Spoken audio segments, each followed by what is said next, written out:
what's on the docket today? Wait a moment. I recognize this music. Haha, yes, Sengoku BASARA. Now here's a series that certainly takes me back. Seeing as I've been revisiting the series that I haven't talked about in a while, I should probably say that this was at the very top of the list, and I'm excited to have a new opportunity to talk about it.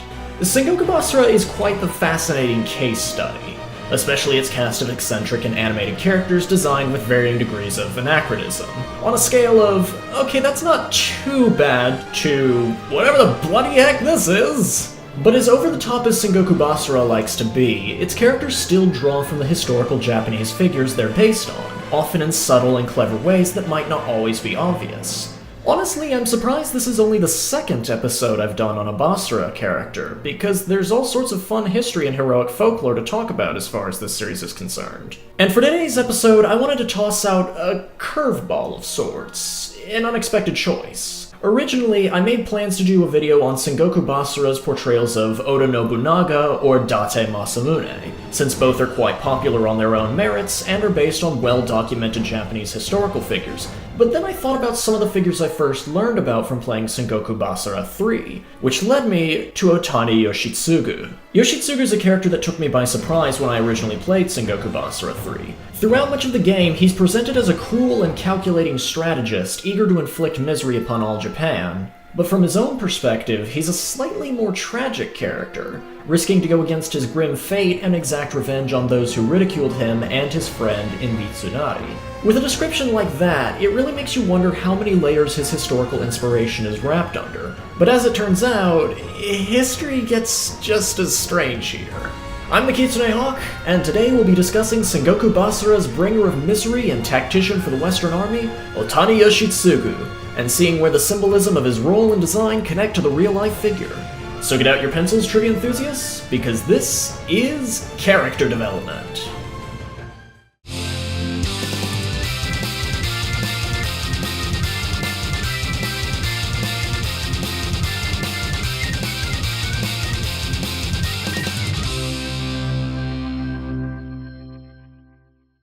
I made it obvious from the preface to today's episode that familiarity with the actual history of Japan during the Sengoku Jidai period is necessary for better understanding some of the nuances in Sengoku BASARA's character design. So let's start with a focused overview. The real-life Otani Yoshitsugu is, quite frankly, just as much of an odd character as his Sengoku BASARA counterpart, in that his early life is murky and not entirely agreed upon, while his later life was posthumously romanticized in the literature of the Edo period. As a result, what can be said for certain is fairly limited, so things might be a bit short and/or vague today, but I'll try my hardest to make do with what I could find. Otani Yoshitsugu is speculated to have been born sometime as early as 1558 or as late as 1565, and just as his own birth date is contested, so too is his family background. Some theories posit that the Otani family was, at one point, loyal to the Rokaku clan of Omi Province, located close to Kyoto, the political center of Japan at the time. But there are also similar theories which instead say that the Otani had been retainers to the Otomo clan in Bungo Province, located on the island of Kyushu.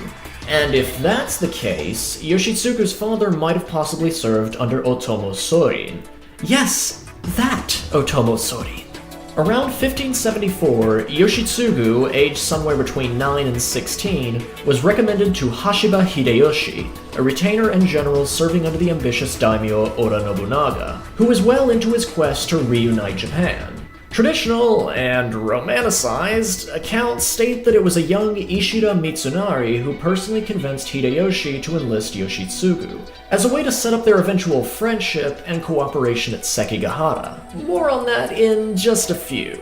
Yoshitsugu served under the Hashiba clan during the Battle of Shizugatake in 1583 and the Komaki Nagakute campaigns of 1584. His role in each of these, however, is vague and contested by conflicting sources. Some paint him as a cunning negotiator who helped Hideyoshi win with his wits, while other accounts present him as a brave young soldier who might have even been in the Hashiba army vanguard. This pattern of historical ambiguity begins to cease in 1585, when Yoshitsugu was given the title of Gyobu Shoyu, or Minister of Justice. Although it was a minor title, this position gave him the opportunity to become accepted amongst Hideyoshi's closest companions, and soon, Hideyoshi himself. However, Yoshitsugu's sudden rise into authority coincided with an unfortunate development. He started to become gravely ill with a disease that would cripple him for the remainder of his life. The disease itself is unspecified in traditional accounts, but based on Yoshitsugu's attributed symptoms and stories of what he was doing before showing strong visible signs of ailment, historians have surmised that it was either leprosy or syphilis, typically the former. Too weak to fight as a foot soldier or cavalier, Yoshitsugu served the newly renamed Toyotomi Hideyoshi as a strategist. Aiding his lord during the invasion of Kyushu in 1587, the siege of Odawara Castle in 1590, and the failed invasions of Korea between 1592 and 1598. It was during this stage of his career that Otani Yoshitsugu was said to have cultivated a close friendship with one of his fellow strategists, the aforementioned Ishida Mitsunari. And while their relationship was largely romanticized after their deaths via popular literature and similar outlets, these stories are still worth mentioning, given that they continue to affect portrayals of both figures in popular media, with Sengoku BASARA as one of many good examples. Whatever the historical Yoshitsugu and Mitsunari's relationship actually was, it would not be long before it would face a major test. In September 1598, Toyotomi Hideyoshi died before his son Hideyori was old enough to become the new shogun of Japan, an event which quickly changed the political landscape of Japan. Prior to his death, Toyotomi Hideyoshi named 5 of his most loyal retainers to form a council of regents that would manage the country until Hideyori was old enough to accept the title of shogun. The council was short-lived, however, as one regent, Maeda Toshiie, died within a year of formation, while another, Tokugawa Ieyasu, was being raised as a rival contender to the throne.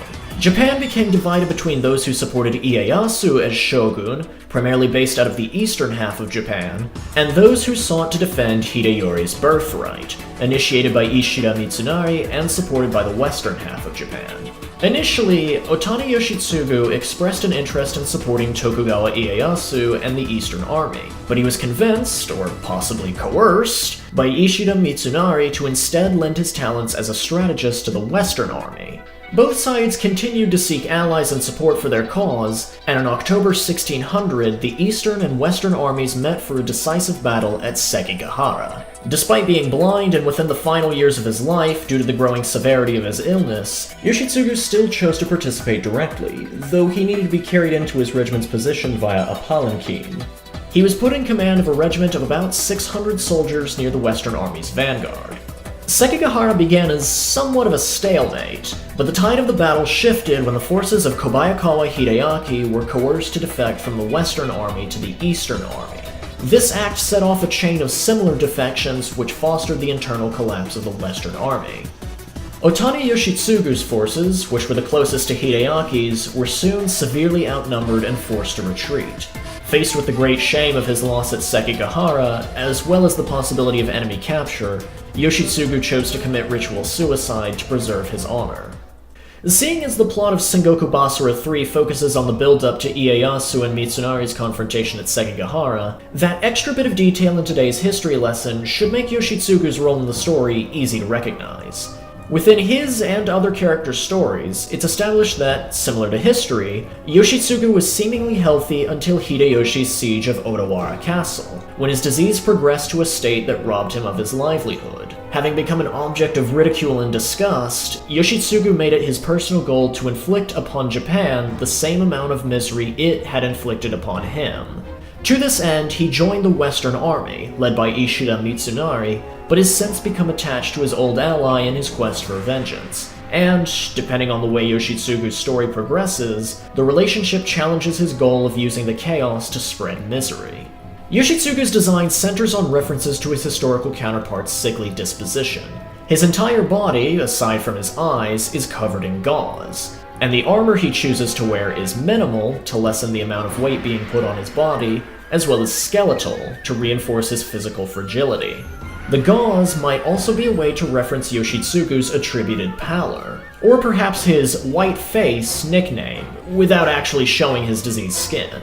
Dipping into a mix of gameplay and further design, Yoshitsugu is reliant on a floating platform for movement, as a way of referencing the story of his personal palanquin at the Battle of Sekigahara. His weapon of choice is non-physical as well, since Yoshitsugu uses a set of psychic orbs to function as tools of combat as well as extensions of his hands. These orbs might also have an extra layer of significance to Yoshitsugu's ongoing theme of misery, in that there's a bit of possible Buddhist inspiration to them.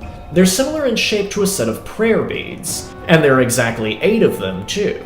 8 is a special number in Buddhism, because it's associated with the Noble Eightfold Path, the only way to end suffering, though it is a bit ironic that Yoshitsugu is using his weapon to spread misery instead of relieve it, which leads me to doubt this assumption. More reliably connected to religion, though, are the names of Yoshitsugu's techniques. Rather than Buddhism, these carry references to Hindu astrology, known as the Navgraha, which already lends itself to the name of one of Yoshitsugu's specials, Navgraha Strikes. This astrological system, at its most basic, worked by tracking the movements of 7 celestial bodies plus 2 shadow planets, Rahu, the rising lunar node, and Ketu, the falling lunar node. Of these 9 beings and their accompanying celestial bodies, Yoshitsugu's specials only name Rahu, Ketu, and Shani in particular, and I think that's because of their associated traits. Rahu, the rising lunar node, is associated with chaos, often seen as the head of a snake that swallows the sun during an eclipse, while Ketu, the descending lunar node, is understood as the snake's tail, while also being linked with material loss and spiritual growth. And Shani, the embodiment of Saturn, is associated with revenge and bad luck. So, in using these names, it emphasizes 3 main elements to Yoshitsugu's character and story themes: chaos, loss, and revenge. Again, that ties into his gameplay. Yoshitsugu's attacks can place special tags called curse marks on his enemies. Enemies with curse marks are made even more vulnerable to Yoshitsugu's further attacks, which we've established are named after beings associated with suffering of some degree. And on top of that, Yoshitsugu's elemental affinity is darkness, meaning that he has a chance to heal himself from every successful hit he deals. He really does benefit from all the misery he spreads. All of this might also help to explain Yoshitsugu's habit of stargazing in several of his cutscenes, as well as his 2 other space-named techniques, galaxy splits and comet races. But I feel like it would make a little more sense if Yoshitsugu had 9 orbs instead of 8, so that there'd be 1 orb for each of the Navgraha. Or maybe Yoshitsugu himself is supposed to be the 9th body, since his character title is the Rampant Lone Star. Pardon the rambling, just felt like throwing that out before I moved on. Lastly, I want to go over another crucial element of Yoshitsugu's design, his recurring butterfly motif, visible on his helmet, family crest, and the curse marks he leaves on enemies. This brings us to a bit of animal symbolism, oh boy oh boy. As far as Japanese folklore is concerned, butterflies are seen as symbols of human souls. White butterflies in particular are further associated with the recently departed, and for someone like Otani Yoshitsugu, who lived on the verge of death for much of his life, that symbolism couldn't be any better for his counterpart in Sengoku BASARA, pale from leprosy and white from the gauze concealing it. It's also worth a final mention that large swarms of butterflies can be interpreted as an ill omen, which I kind of want to connect with Yoshitsugu's whole curse mark mechanic, but that's probably a bit of a stretch. Otani Yoshitsugu really is a curveball through and through. Just as I didn't expect him to be as compelling of a character as I did when I first played Sengoku BASARA 3 back in 2013, I didn't expect a deeper look into his actual, character would be this dynamic. Sengoku BASARA certainly takes its creative and, at the same time, clever liberties with the historical figures in its cast, but Yoshitsugu is already based on a historical figure with quite a degree of murkiness to him. The way they fill in this hazy void, through the recurring themes of revenge and suffering, the animal motif of butterflies, and even Hindu astrology handpicked to reinforce said personal themes, all makes for fascinating food for thought. Sure, he may not have been as famous as other figures of his time, like his ally Ishida Mitsunari or Sanada Yukimura, but even 400 years after his death, popular media is still trying to make sense of Otani Yoshitsugu. And this kind of informed creativity is absolutely what I love to see.